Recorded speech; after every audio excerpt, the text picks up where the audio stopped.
Hello, I'm back again. And this time, I have a mustache. It's been a while, hello. And because of this, I haven't wanted to shave it off and paint my face. I'm gonna do a wig tutorial today. I'm going to show you how I customize my synthetic wigs to make them appear a little more natural. It's easy, but it's time consuming. You take the good with the bad. I will show you what you need. A wig block, just like this. A wig stand, just like this. You know the drill.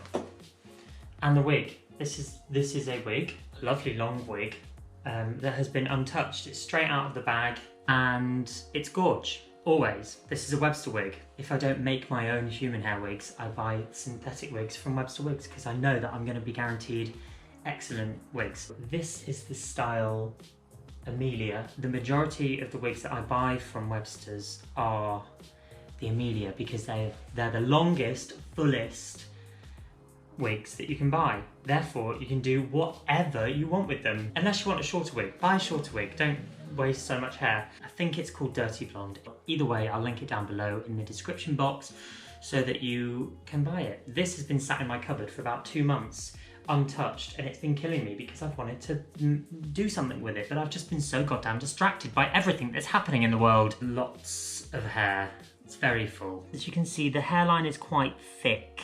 No shade. I like a thinner hairline. Synthetic hair is always heavier than human hair. Stick the wig on the wig block. Just taking some like pearl head pins just to stick her down. So, the wig is vital. Thinning scissors, hair cutting scissors, some combs, no specific kind, some sectioning clips, some other sectioning clips. I don't know if these come hand in hand. If you've got either one of these, cool. I just have both because I'm a hoarder. And then you need like these. No, these, not just like these. You need these. These are T-pins. They are pins and they are in the shape of a T.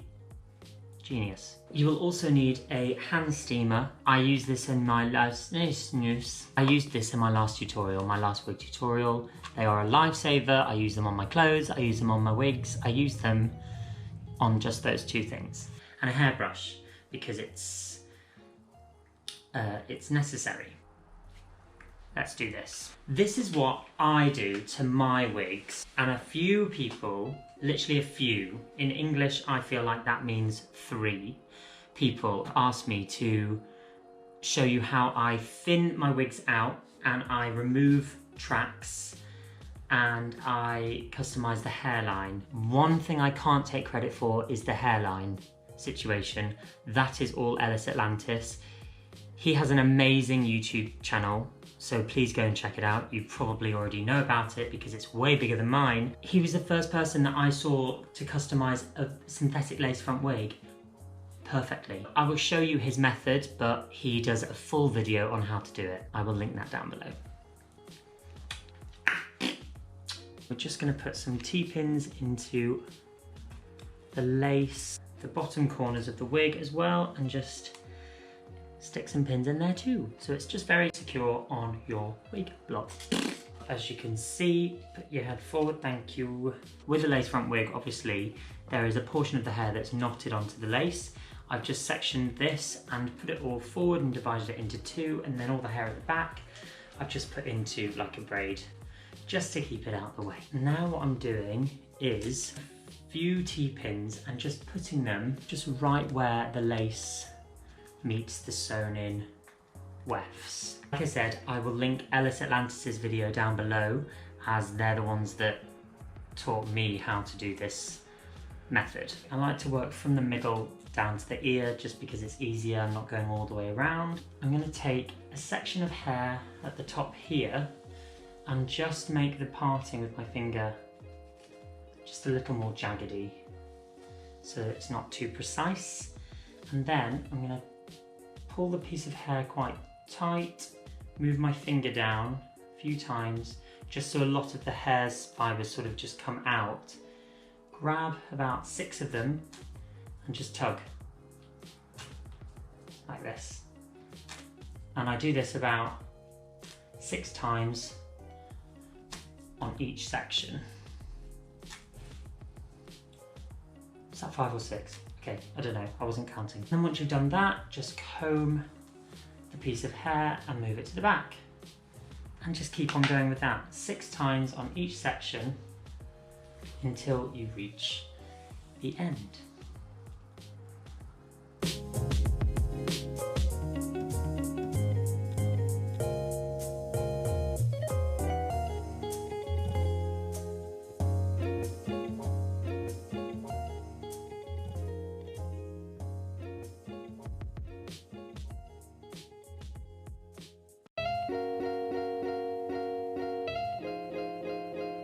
Okay, so this side I've just gone round once, and this is how much hair I've ended up plucking. What I'm going to do is go one more time, 6 tugs on each section, just so it's thinned out a little bit more, just because that hair, even though that looks like a lot of hair that I've plucked out, it doesn't really show because the wig has such like a high density. I'll be back in 1 second because you know already how I'm gonna do it. It's a little less of a blunt straight line like there is on this side, as opposed to this. It's just a little more softer. This is how much hair came out of 1/2 of the hairline. So now what I'm going to do is the other side. I've now plucked the hairline. So as you can see, the hairline is quite a lot softer than it was before. It's still got that sort of shape, but it's not as sort of severe. Once you've plucked, you will also notice that when you've been sort of tugging the hairs out of the lace, it's kind of, some of them have stretched and recoiled back to make them a bit frizzy. That's where the steamer comes in. I'm just taking my brush and just steaming the roots, just so it's nice and smooth all over again. And also going down the ends of the hair too, like so.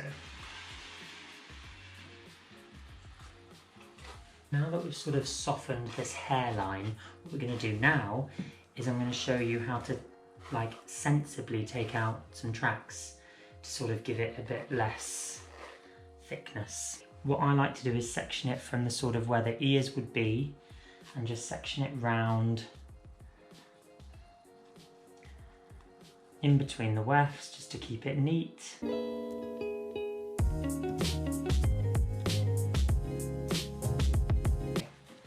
Now that's out of the way, and what we have is just this bottom portion here. So I'm going to take about 3 wefts out of this section.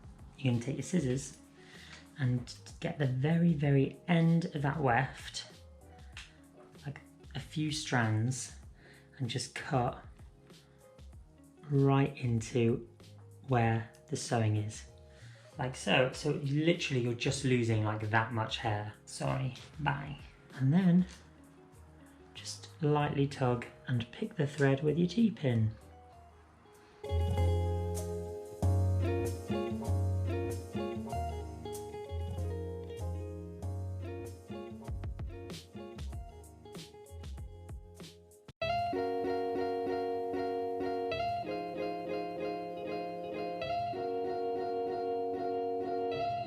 There you go.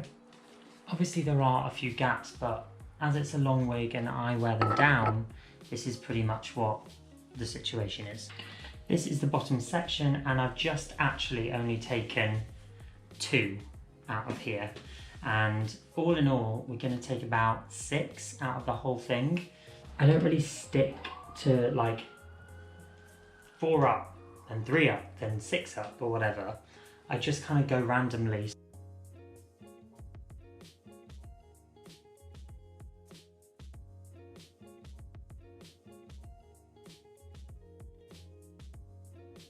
And what I like to do is save these, because sometimes I like to sew them back into other wigs that are different colours so that I can add colours. Because it's near to impossible dyeing, successfully dyeing synthetic wigs. So keep hold of them. So it's already thinned out quite a lot, but it still isn't very sort of natural. As you can see, the bottom of the hair is still extremely thick. During this whole process, you have to keep on top of the brushing, keeping the knots out, because it's such a long wig. And as I said before, synthetic wigs tangle way more easier than human hair wigs. What we're going to do is take this whole bottom section, halve it, and what I'm going to do is literally diagonally go about a quarter of the way down the hair, clamp down, and just clamp down. 2, 3, 4, 5. Hairdressers are probably watching this going, what the hell are you thinking? I'm also going to do it on the other half. So 1, 2, 3, 4, 5. Just going to brush all the hair that I've brushed out, starting from the bottom and work my way up, and it should all just fall out into the brush. And at first I was like, oh my god, this is horrifying, what am I doing? But I've worked out that it actually saves these wigs and makes them look natural. Trust me. So that's the bottom section done. It's looking quite a bit more natural at the ends and less sort of bulky and thick, because hair naturally goes thinner towards the ends. Such fun. And we just work up the wig.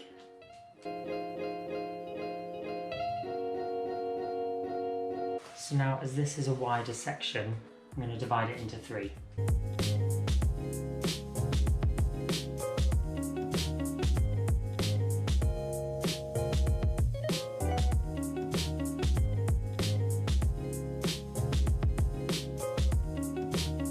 And finally, the top.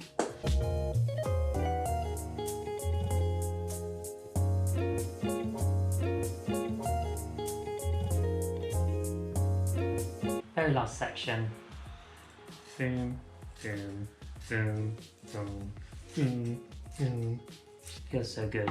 Because they're thinning scissors, you're not actually doing that much damage as much as it looks like I am. Oh, I got so defensive then. As if people are like, you're cutting the hair. No one's talking to you, Alex. They probably will in the comments. Because they're always fun. I'm gonna, again, get it into a middle parting. This isn't necessarily just so that you can have it in the middle parting, but you'll see what I mean.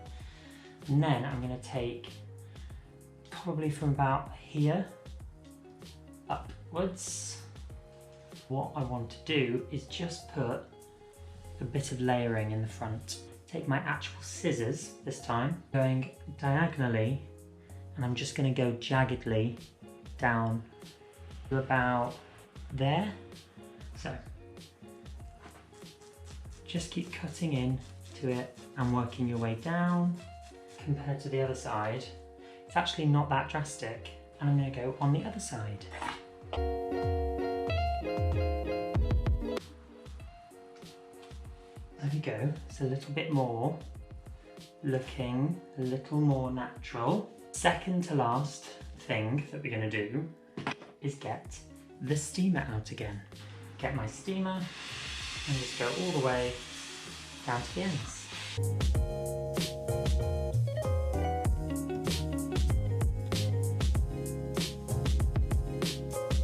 It's all steamed. It's steamed, it's done. Steaming it makes the hair so much softer. And now this is pretty much the last step of customizing your wig. That is cutting the lace. Different preferences on how they like to cut their lace. I personally like to leave about 1.5 centimeters of lace at the front. 1 for longevity of the wig, and 2, I'm a drag queen. So I kind of realised that I'm not actually fooling anyone into thinking that I'm a woman, because I'm not. That's not my aim. So that's why I like to leave a bit of lace. So I'm just cutting along the hairline.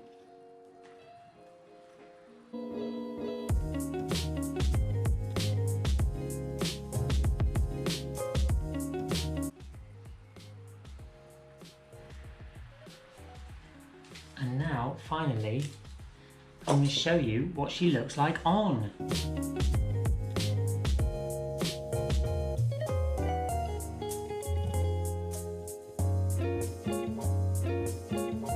in a full outfit. Who do I think I am? Look, I'm even wearing a shoe. But hey, if you want to just put the wig straight out the bag and onto your head and live your best life, please go forth and do that. I just thought I would show you my way of making super long wigs just a little bit more manageable. If you haven't already and you're watching a video, you may as well just subscribe so you can watch a few more, you know? Follow me on Instagram if you really feel like you want to. Don't worry if not. My everyday Instagram is @AlexPinder100, ALEXPINDER100, and my drag Instagram is @LunaBundy, LUNABUNDY. Alright, well, I'll see you in the next one. There will be a next one, soon. A few people have asked me for a Q&A because for some reason you want to know me a bit better. That would be cool. I put up a Q&A thing on my Instagram and I got quite a few questions. So in the next video that I'm going to do, I will answer some of those questions. So stay tuned for that. That'll probably be in the next week or so. See you later.